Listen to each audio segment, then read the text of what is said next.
깊은 밤 소리 없이 피어오르는 연꽃처럼 우리의 마음 속에서도 깨달음의 빛이 조용히 일어납니다. 옛 부처님 시대로부터 전해져 내려온 지혜의 말씀을 통해 오늘 우리는 마음과 마음을 잇는 가장 아름다운 다리, 대화의 비밀을 함께 탐구해 보려 합니다. 어느 고요한 저녁 부처님께서는 제자들과 함께 제타바나 수도원의 뜰에 모여 계셨습니다. 하늘에는 무수한 별들이 빛나고 연못에는 달빛이 고요히 어려 있었습니다. 바람이 살짝 불어와 나무잎들이 속삭이는 소리만이 들려오는 그때 아난다가 공손히 부처님 앞에 나아갔습니다. 세존이시여, 요즘 저희 승가 내에서도 간혹 말다툼이 일어나고 있습니다. 어떤 이는 말을 너무 많이 하고 어떤 이는 침묵으로 일관합니다. 어떤 이는 거친 말을 사용하고 어떤 이는 듣기 좋은 말만 골라 합니다. 진정한 소통이란 무엇이며 어떻게 해야 서로의 마음을 이해할 수 있는지 가르침을 주십시오. 부처님께서는 온화한 미소를 지으시며 연못을 가리키셨습니다. 아난다여, 저 연못을 보아라. 물은 고요하고 맑아서 달빛이 그대로 비치고 있지 않느냐? 우리의 마음도 이와 같아야 한다. 감정의 파도가 일지 않고 고요할 때 상대방의 말이 있는 그대로 우리의 마음에 비친다. 이것이 바로 경청의 시작이니라. 사리푸트라가 여쭈었습니다. 하지만 세존이시여, 때로는 제 마음이 흐려져 상대방의 말을 온전히 받아들이기 어려울 때가 있습니다. 어떻게 해야 마음의 물을 맑게 유지할 수 있을까요? 부처님께서 대답하셨습니다. 사리푸트라여, 내가 밭에 씨앗을 뿌릴 때를 생각해 보아라. 좋은 씨앗이라도 토양이 척박하면 자라나지 못한다. 우리의 마음도 마찬가지니 대화를 나누기 전에 먼저 자신의 마음을 살펴보아야 한다. 분노, 선입견, 조급함이라는 돌멩이를 골라내고 인내와 이해라는 거름을 충분히 뿌려두어야 하느니라. 이때 젊은 수행자 하나가 앞으로 나왔습니다. 그는 항상 성격이 급하고 말이 빠른 것으로 알려져 있었습니다. 부처님, 저는 제 생각을 빨리 말하지 않으면 가슴이 답답합니다. 하지만 그럴 때마다 다른 사람들은 제가 그들의 말을 끊는다고 불평합니다. 어떻게 해야 할까요? 부처님께서는 나뭇가지 하나를 꺾어 그에게 주셨습니다. 이 나뭇가지를 두 손으로 잡고 부러뜨려 보거라. 젊은 수행자는 쉽게 나뭇가지를 부러뜨렸습니다. 이제 이 다발을 부러뜨려 보아라. 부처님께서는 여러 개의 나뭇가지를 묶은 다발을 건네주셨습니다. 수행자는 아무리 힘을 주어도 그것을 부러뜨릴 수 없었습니다. 말도 이와 같다. 하나의 급한 말은 관계를 쉽게 부러뜨리지만 인내와 배려로 묶인 말들은 강한 유대를 형성한다. 내가 말하기 전에 잠시 숨을 고르고 3번 생각해 보아라. 그 말이 진실한지 필요한지 상대방에게 도움이 되는지를. 이것이 바로 바른 말의 시작이니라. 목갈라나가 질문했습니다. 세존이시여, 저는 때로 다른 사람들의 말을 듣고 있어도 제 생각에 빠져 진정한 의미를 놓치곤 합니다. 어떻게 해야 참된 경청을 할 수 있을까요? 부처님께서는 고개를 끄덕이시며 연못가에 피어있는 연꽃을 가리키셨습니다. 목갈라나여, 저 연꽃을 보아라. 그것은 진흙 속에서 자라지만 물 위로 피어나 맑고 깨끗하다. 우리의 경청도 이와 같아야 한다. 비록 우리의 마음 속에는 생각이라는 진흙이 있을지라도 그것에 물들지 않고 상대방의 말을 순수하게 받아들일 수 있어야 한다. 경청을 할 때는 눈으로 보고, 귀로 듣고, 마음으로 느끼고, 전신으로 이해해야 한다. 상대방이 말할 때 그 말만이 아니라 그 뒤에 담긴 감정과 의도를 함께 들어야 하느니라. 마치 의사가 환자의 맥박을 정확히 짚듯이. 기사 고탐이라는 여성 제자가 조심스럽게 질문했습니다. 세존이시여, 저는 때로 제 마음속 생각을 말로 표현하기 어려울 때가 있습니다. 어떻게 하면 제 진심을 있는 그대로 전달할 수 있을까요? 부처님께서는 연꽃잎 하나를 손에 들고 부드럽게 말씀하셨습니다. 기사 고탐이여, 이 연꽃잎을 보아라. 그것은 자신의 색과 향기를 억지로 드러내지 않아도 자연스럽게 아름다움을 발산한다. 너의 말도 그러해야 한다. 꾸미거나 억지로 포장하지 말고 있는 그대로의 진심을 담아 말하거라. 그러나 기억하라. 바른 말은 진실할 뿐만 아니라 부드럽고 이로워야 한다. 말은 마음의 그림자와 같아서 마음이 맑으면 말도 맑아지고 마음이 흐리면 말도 흐려진다. 그러므로 먼저 자신의 마음을 정돈하고 그 다음에 말을 하라. 마치 활을 쏘기 전에 먼저 자세를 바로잡는 것처럼. 아나타빈디카라는 부유한 신자가 질문했습니다. 세존이시여, 저는 사업을 하면서 많은 사람들과 대화해야 합니다. 때로는 의견 차이로 갈등이 생기기도 합니다. 어떻게 하면 서로 다른 의견을 가진 사람들과도 조화롭게 대화할 수 있을까요? 부처님께서는 손바닥을 펼치시며 말씀하셨습니다. 아나타빈디카여, 내 손을 보아라. 5 손가락은 모두 길이와 모양이 다르지만 함께 움직일 때 가장 큰 힘을 발휘한다. 대화도 이와 같다. 모든 사람이 같은 생각을 가질 수는 없으며 그것이 바람직하지도 않다. 다양한 의견이 모여 더 큰 지혜를 이룬다. 갈등이 생길 때는 먼저 들어라. 상대방의 말을 끝까지 경청하고 그의 입장에서 생각해 보아라. 그리고 내 의견을 말할 때는 나는 이렇게 생각한다라고 겸손하게 표현하라. 절대적인 진리를 주장하는 것이 아니라 하나의 관점을 나누는 것임을 기억하라.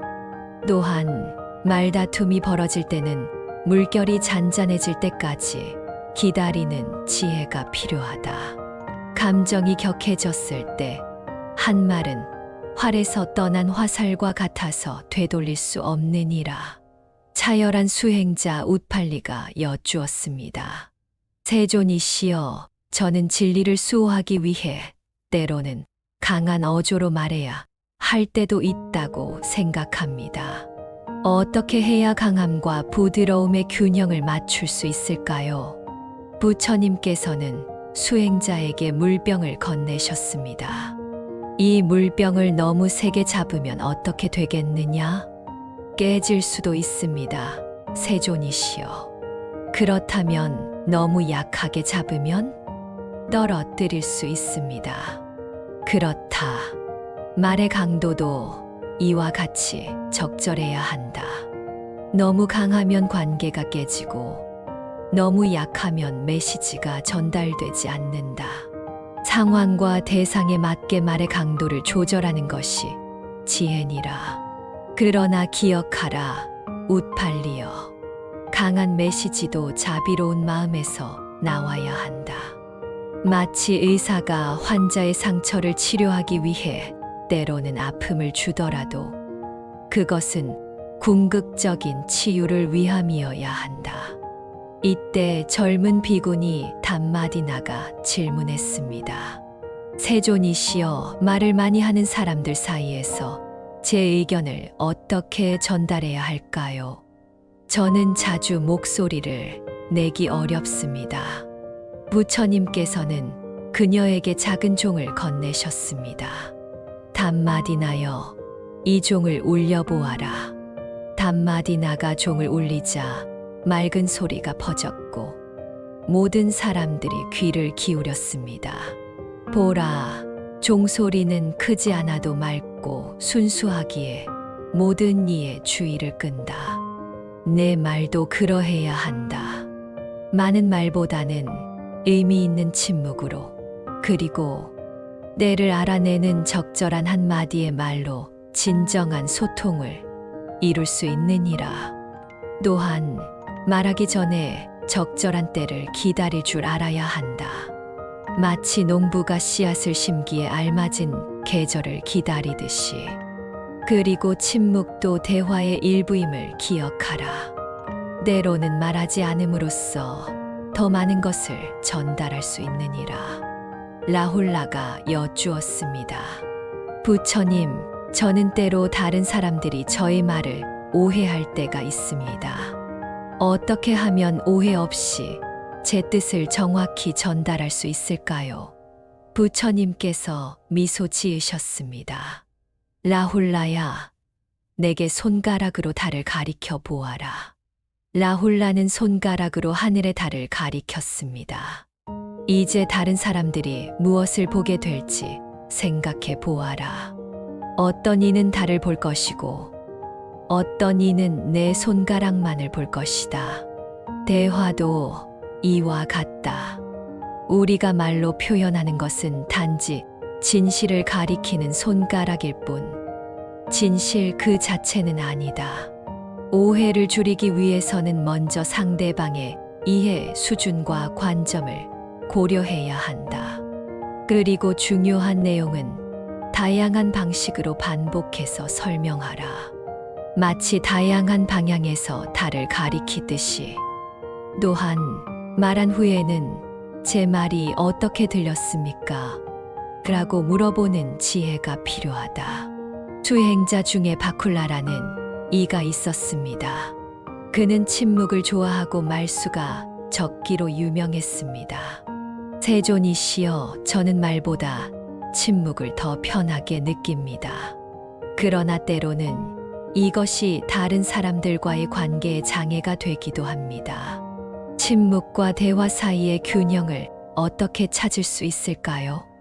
부처님께서는 연못의 수면을 가리키셨습니다. 바쿨라여, 저 연못을 보아라. 물은 흐르면서도 고요하다. 대화도 이와 같아야 한다. 흐름과 고요함이 조화를 이룰 때 가장 아름답다. 모든 순간에 말해야 하는 것은 아니며 모든 순간에 침묵해야 하는 것도 아니다. 침묵이 편하다면 그것은 내 본성이니 억지로 바꿀 필요는 없다. 다만 내 침묵이 무관심으로 오해받지 않도록 주의하라. 때로는 미소, 끄덕임 또는 따뜻한 시선으로도 충분히 마음을 전할 수 있다. 그리고 꼭 필요한 순간에는 용기를 내어 말하는 것이 자비의 실천이 될 수 있음을 기억하라. 아만다라는 젊은 수행자가 물었습니다. 세존이시여, 제가 다른 사람에게 상처를 주는 말을 한 후에는 어떻게 해야 합니까? 부처님께서는 그에게 나무십 하나를 건네셨습니다. 이 잎의 흠집을 내어 보아라. 수행자가 손톱으로 잎의 흠집을 내자 부처님께서 말씀하셨습니다. 이제 그 흠집을 원상태로 되돌려 보아라. 아만다는 당황했습니다. 그것은 불가능합니다. 세존이시여. 그렇다. 말도 이와 같다. 한 번 내뱉은 말은 되돌릴 수 없다. 그러므로 말하기 전에 항상 신중해야 한다. 그러나 이미 상처를 주었다면 진심 어린 사과가 필요하다. 내가 한 말이 당신을 아프게 했다면 진심으로 사과합니다. 앞으로는 더 주의하겠습니다. 라고 말하라. 또한 기억하라. 사과는 단순한 말이 아니라 행동의 변화를 약속하는 것이니라. 같은 실수를 반복하지 않도록 노력하는 것이 진정한 사과의 의미다. 마하카샤파가 여쭈었습니다. 세존이시여, 감사의 말을 표현하는 것이 대화에서 어떤 의미가 있습니까? 부처님께서는 그에게 작은 씨앗 하나를 보여주셨습니다. 마하카샤파여, 이 작은 씨앗이 어떻게 거대한 나무로 자라는지 알고 있느냐? 그것은 땅, 물, 햇빛, 공기의 도움을 받아서이다. 우리의 삶도 마찬가지로 무수한 존재의 도움으로 이루어진다. 감사함이란 이러한 상호 의존성을 인식하는 지혜이니라. 감사의 말은 대화에서 중요한 역할을 한다. 그것은 상대방의 존재와 기여를 인정하고 우리가 혼자가 아님을 깨닫게 해준다. 고맙습니다라는 말 한마디는 작은 씨앗과 같아서 그것이 자라나면 더 깊은 소통과 관계의 숲을 이루게 된다. 감사함을 실천하는 방법은 다양하다. 매일 아침 눈을 뜨면 오늘 하루를 선물로 받았음에 감사하라. 식사를 할 때는 그 음식이 오기까지 무수한 존재의 수고가 있었음을 기억하라. 대화를 나눌 때는 상대방이 자신의 시간과 관심을 내어주고 있음에 감사하라. 그리고 감사함은 말로만이 아니라 행동으로도 표현되어야 한다. 받은 것을 다시 나누는 것, 그것이 감사함의 완성이니라. 마치 꽃이 향기를 독차지하지 않고 널리 퍼뜨리는 것처럼. 우팔리가 여쭈었습니다. 세존이시여, 때로는 같은 말이라도 어떤 사람에게는 도움이 되고 어떤 사람에게는 상처가 됩니다. 어떻게 하면 상대방에게 맞는 말을 할 수 있을까요? 부처님께서는 여러 크기의 그릇들을 가리키셨습니다. 우팔리여, 저 그릇들을 보아라.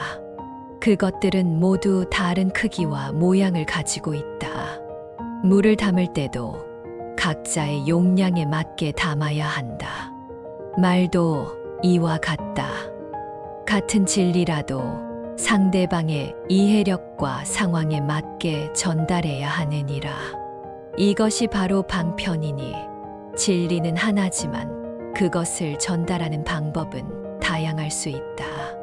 아이에게는 이야기로, 지식인에게는 논리로, 고통받는 이에게는 위로로, 교만한 이에게는 깨우침으로 말을 건네야 한다. 또한 말을 할 때는 5가지를 고려해야 한다. 적절한 때인지, 사실인지, 유익한지, 부드러운지, 그리고 선한 의도에서 비롯되었는지를. 이 5가지 요소가 갖추어진 말만이 진정한 소통을 이룰 수 있느니라. 저녁이 깊어가면서 달빛은 더욱 밝아졌고 연못의 연꽃들은 그 빛 속에서 더욱 아름답게 빛났습니다. 부처님께서는 조용히 주변을 둘러보시고 마지막 가르침을 전하셨습니다. 대화는 단순한 정보의 교환이 아니라 마음과 마음이 만나는 신성한 의식과 같다. 그러므로 우리는 말과 경청에 온 마음을 다해야 한다. 말할 때는 진실과 자비를 담고 들을 때는 열린 마음과 깊은 이해를 가져야 한다. 기억하라. 모든 존재는 행복하기를 원하고 고통에서 벗어나기를 원한다. 이런 공통된 바람을 인식할 때 우리는 진정한 대화의 기반을 마련할 수 있다. 비록 의견은 다를지라도 우리는 모두 같은 인간이며 같은 강물에서 목마름을 채우는 여행자들이니라. 그리고 마지막으로 가장 중요한 대화는 자신과의 대화임을 잊지 말라. 매일 조용한 시간을 가지고 자신의 마음과 대화하라. 자신을 이해하지 못하면 타인을 이해하기 어렵고 자신과 화해하지 못하면 타인과 화해하기 어렵다. 마치 등불이 자신을 먼저 비추고 그 다음에 주변을 비추는 것처럼 어느 날 법정 스님께서는 제자들에게 말씀하셨습니다. 말은 그 사람의 인격을 나타냅니다. 물은 그릇의 모양을 따르듯이 말은 그 사람의 마음 그릇을 따릅니다.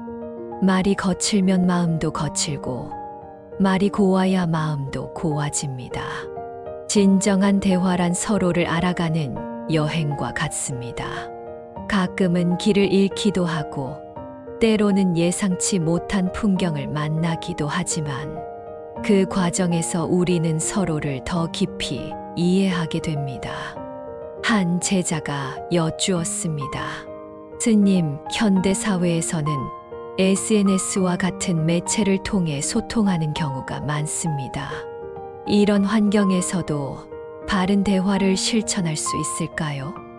법정 스님께서는 잠시 생각하시다가 대답하셨습니다. 매체가 변해도 마음의 원리는 변하지 않습니다. 글을 쓸 때도 그것이 상대방에게 어떻게 받아들여질지 한 번 더 생각해 보아야 합니다. 화면 너머에도 나와 같은 마음을 가진 사람이 있음을 기억하세요. 다른 제자가 질문했습니다. 스님, 요즘 젊은이들은 대화보다 문자나 이모티콘으로 소통하는 경우가 많습니다. 이것도 진정한 소통이 될 수 있을까요? 법정 스님께서 미소 지으셨습니다. 형식보다 중요한 것은 그 안에 담긴 마음입니다. 짧은 문자 메시지라도 진심이 담겨 있다면 그것은 아름다운 소통이 될 수 있습니다. 반대로 아무리 긴 대화라도 진심이 없다면 그것은 빈 껍데기에 불과합니다. 다만 우리의 감정과 생각을 온전히 전달하기 위해서는 때로는 직접 만나 눈을 마주치고 대화하는 것이 필요합니다. 디지털 소통의 편리함에 너무 의존하다 보면 사람과 사람 사이에 따뜻한 에너지를 놓칠 수 있으니 주의하세요.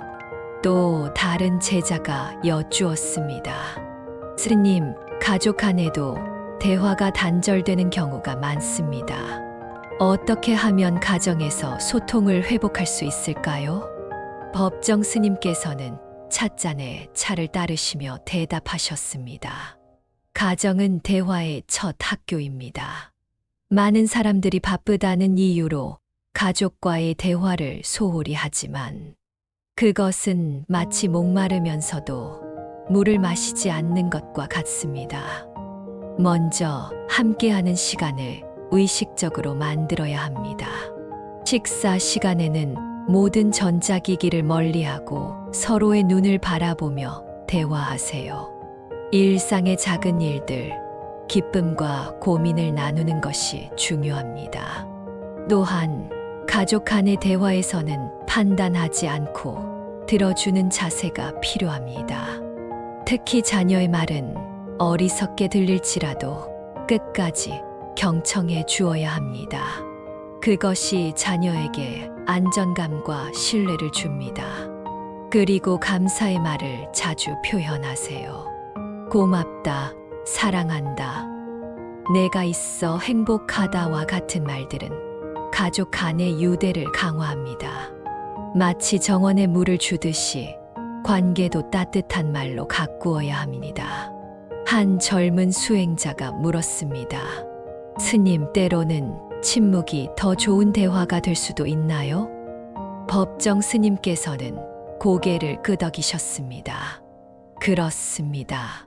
침묵에는 두 가지 종류가 있습니다. 하나는 무관심과 단절에서 오는 차가운 침묵이고, 다른 하나는 깊은 이해와 존중에서 오는 따뜻한 침묵입니다. 함께 산책하며 같은 풍경을 바라볼 때 굳이 말이 없어도 마음은 통할 수 있습니다. 또한 상대방이 고통 중에 있을 때는 위로의 말보다 때로는 그저 곁에 있어 주는 침묵이 더 큰 힘이 될 수 있습니다. 불필요한 말을 줄이고 필요한 침묵을 늘리는 것. 그것이 소통의 지혜입니다. 마치 음악에서 쉼표가 있어야 아름다운 선율이 완성되듯이 대화에서도 침묵의 여백이 필요합니다. 나이 든 신도 한 분이 여쭈었습니다. 스님, 저는 나이가 들면서 젊은 세대와의 소통이 어려워집니다. 세대 간 소통의 지혜를 알려주십시오. 법정 스님께서는 잠시 창밖을 바라보시다가 말씀하셨습니다. 강물은 흘러가면서 모양을 바꿉니다. 세대도 마찬가지로 변화하는 것이 자연의 이치입니다. 세대 간 소통을 위해서는 먼저 이 변화를 인정하고 존중해야 합니다. 젊은이들의 언어와 문화를 완전히 이해하지 못해도 괜찮습니다.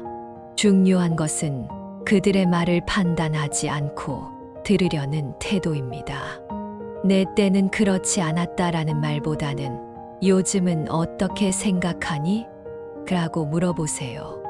또한 경험에서 우러나오는 지혜를 나누되 그것을 강요하지 마세요. 씨앗을 심듯이 조용히 말씀을 전하고 그것이 자랄 때까지 기다리는 여유가 필요합니다. 법정 스님께서는 마지막으로 모든 제자들을 둘러보시며 말씀하셨습니다. 대화의 궁극적인 목적은 서로를 이해하고 함께 성장하는 것입니다. 말은 마음의 다리입니다. 그 다리가 튼튼하고 아름다울수록 우리의 관계도 더욱 깊어집니다. 그러나 기억하세요. 가장 위대한 대화는 말이 아닌 삶으로 이루어집니다. 여러분이 어떻게 살아가는지가 가장 큰 메시지입니다. 말과 행동이 일치할 때 그것이 진정한 소통의 시작입니다. 부처님께서도 말씀하셨듯이 1000마디 말보다 한 번의 실천이 더 가치 있다고 하셨습니다. 오늘 배운 대화의 지혜를 삶 속에서 실천해 보세요. 그것이 여러분 자신과 주변 사람들을 모두 행복하게 할 것입니다. 여러분, 지금까지 부처님과 제자들의 대화, 그리고 법정 스님의 현대적 해석을 통해 화목한 대화의 지혜를 함께 살펴보았습니다. 이제 잠시 눈을 감고 여러분의 일상 속 대화를 떠올려 보십시오. 여러분은 어떤 말을 하고 있습니까? 여러분의 말은 꽃과 같이 아름답고 향기로운가요? 아니면 가시처럼 날카롭고 상처를 주고 있나요? 여러분은 진정으로 상대방의 말을 듣고 있습니까? 아니면 단지 자신의 차례를 기다리며 대답할 말만 생각하고 있습니까? 우리의 말 한마디는 작은 씨앗과 같습니다. 그것이 어떤 열매를 맺을지는 우리가 그 씨앗을 어떻게 심느냐에 달려 있습니다.